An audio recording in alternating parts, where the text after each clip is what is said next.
For PhD, there is so many things that contribute. Like it has to be perseverance, meaning that you have to have a high motivation. You have to, like I mentioned, be ready for all the worst things to happen in the future. And then you have to be very hard work. PhD, you have to be very hard work. You have to be very creative. You don't like your supervisor asks you to do. Can you do A? For example, can you do the project A? So you are, if you are very net, you only do A. Try to be more creative. Try to find a solution how to find A by so many ways, and probably by doing this, you can be more creative and publish more. So PhD have a time bound, so try to make sure that your project is able to finish within the time frame. Don't be too ambitious. You have to some embrace for some weaknesses in yourself.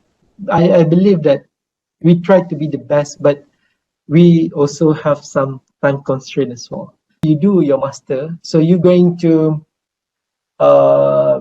be specialized on this particular area. And when you enroll as a PhD student and you read a lot of paper, you will know most of the knowledge that human already discovered. Okay, so you already know the research gap, you already know what is the weakness of this particular thing, and then you try to find the solution. You try to find the solution how to overcome these types of problem, and then you are try to push this boundary. After you see the light at the end of the tunnel, you find the solution for the problem that have not been discovered so far. So that is what we call as a PhD. Go to master, you will tend to learn more about something, but you probably forget about things that you learned during undergraduate. And when you did your PhD, when you do your PhD, you probably master in this particular area. Like me myself, to be honest with you, when I did my PhD, I probably know most of the thing about the ceramic fusel or ceramic membrane, but I tend to forget what I learned during my. But I want to say that the same thing.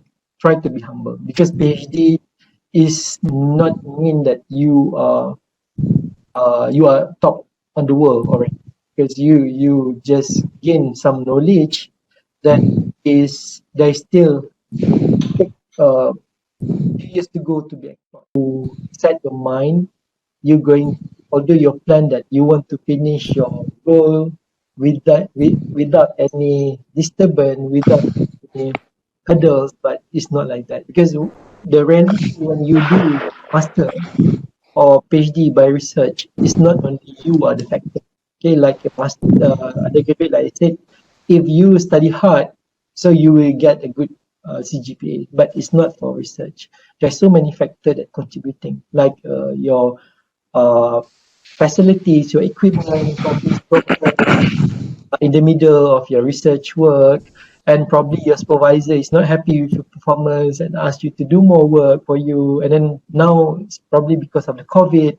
So there's so many things that you have to set your mind so that you will be ready for all the disturbance, the hurdles that you're going to go through for the next 3 years. Like me, when we enter PhD journey at first, we feel like we have a very full motivated, because we couldn't foresee what would happen for the next few years, and we probably a very new, a baby in the research area, so we couldn't expect what would happen.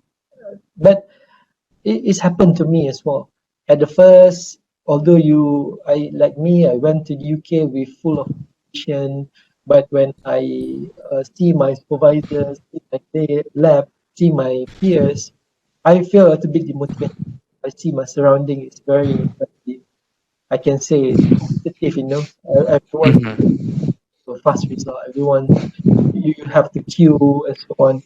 But I believe that if you plan your research properly, because a PhD is like to find the light at the end of the tunnel. So in order to find the light at the end of the tunnel, you have to walk in the dark.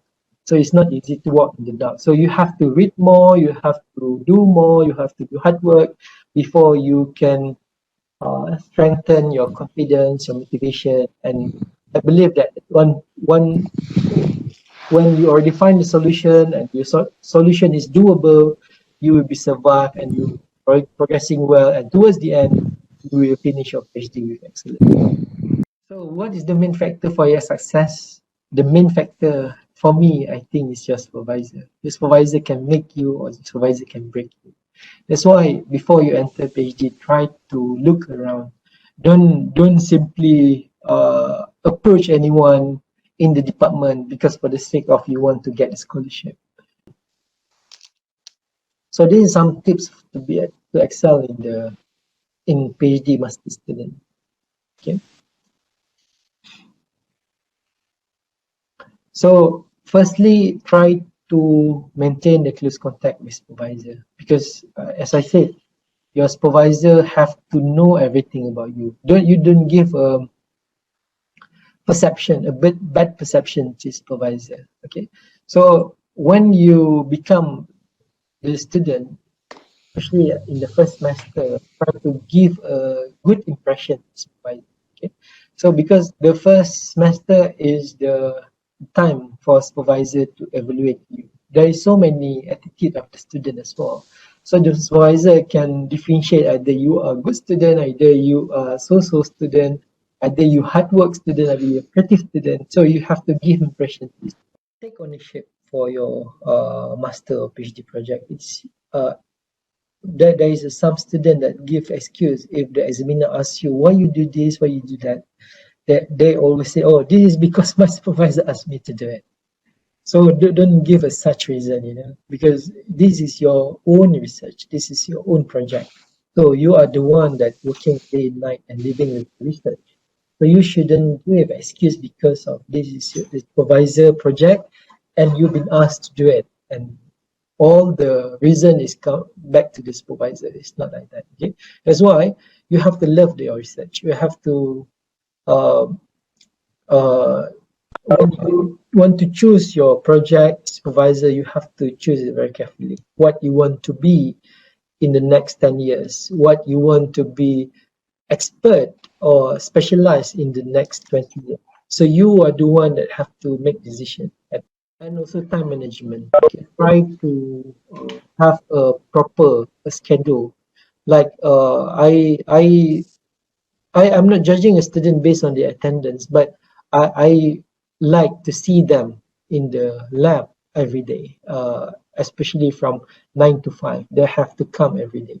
Although we couldn't evaluate the student based on their attendance, but this is give the impression to the supervisor how is the attitude of the student. So just imagine if every time the supervisor would like to see you, you are not available in the lab. It's also much hard, but like suddenly I will call the student, I will ask, where are you now? I want to see you now. So yes, I just want to have a chit chat with the student because some of the student probably didn't see you for a long time and you also feel worried about their progress. So you have to do something with these types of students. So don't give such impression that you are not coming to the lab. You have to show to your student your visibility in the lab as well. Okay? Just enter in this area. You very headache to read it, to understand the topic. But believe me, this the first tip that I also apply. Try to read the textbook first. In the first to get the overview, the fact and figures about this area before you go for reading the papers. Okay, because the papers normally that's not many information that it can get accept for the result. Okay, the novelty of the paper. So normally you have to read the book to get the overview of the area before you read the paper to see the progress in this area. Okay. It should be the routine activity. It's not only for the supervisor but for your record as well. I know that writing is not easy. It's very difficult. Something that people will not, we are not from baby that we expert in writing. So we have to learn from beginning. Okay, we have to learn. Okay, but you have to keep practice. Okay, and making a progress. Okay, progress is measured by output, not time. So me myself, I also at certain time I apply. I also always remember to the student every progress meeting how many publication that you have so far. If you don't have publication in the fourth semester, it's start to worry me. So I have to urge the student to write a paper in fourth semester if you don't have any publication, because this is the output that we measured not only by me but the examiner as well. Just imagine when you submit the thesis, you have 5 publication already in your thesis.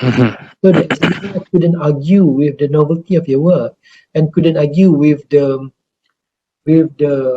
either the work is very convincing or not, because it's already been published in and already been evaluated by international reviewer. So definitely the work is something has been convinced to the international expert, you know.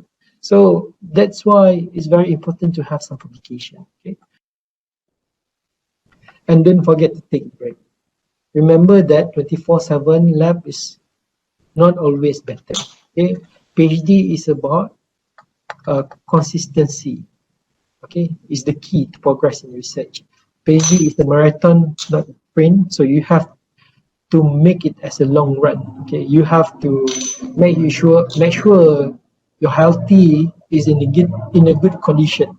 That's why you have to balance your work life with your personal life. Okay, you have to celebrate it. Okay, the nature of research of such thing will always not go according to plan. This does not say anything about you as a student. So keep calm, take some time off, and carry on. Okay, it's not easy to give up on idea that you have worked hard, but knowing when change direction is crucial to success in the PhD. Okay, and writing is the mother of learning. Writing is the most effective way to learn, and it should be the daily life. Anything else is activated through go writing. Like my case, when I read my student work, I also learn many things from that. So that's what we have to do daily. And the writing and reading should go together. Okay, and also you get a free critical review by international specialists.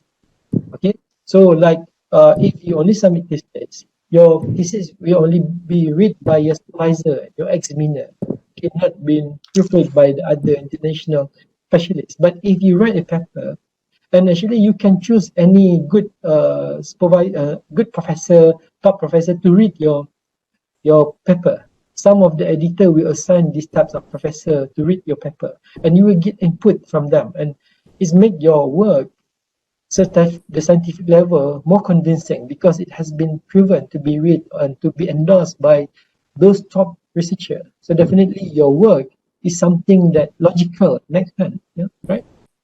So it's also a personal satisfaction. Like me myself as the academic, I think publication is a legacy for the academic.